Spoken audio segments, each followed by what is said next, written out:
Hi, this is Morten from TC Electronic. We are in Copenhagen with Lamb's bass player, Jon Thorne. Jon, how are you doing? Brilliant. Brilliant. Very happy. Yeah. So you are currently on tour with Lamb.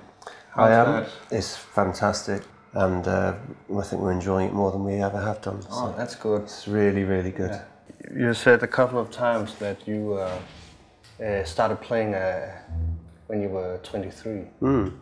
I think it had a really profound effect on the development of my musicianship. Nothing got in the way of me trying to find my voice and the sound I wanted to hear in my head. I didn't have a teacher saying, oh, you need to practice this, you need to do that. Or I just had certain favourite players whose tone really excited me and whose way of expressing themselves excited me. So I guess I copied those for a while, as you do when you're coming up. Yeah. I was in all kinds of bands and function things and blues bands and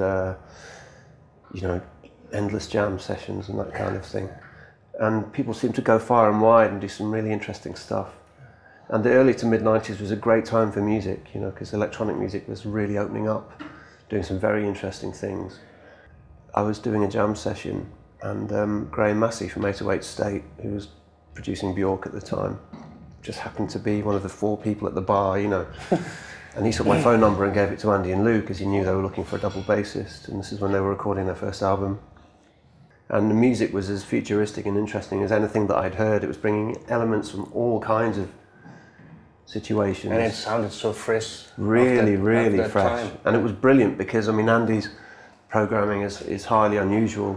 Yeah. And you kind of had the 2 human voices in it, obviously Lou, but then also myself.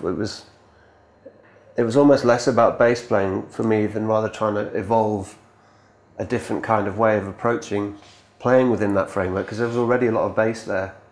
So you need to go with that or keep out of the way of that or find a way to enhance the music appropriately. Whatever the song needs, that's the important thing. It's less about, hey, Mr. Bass Player doing his bass thing. Do you know what I mean?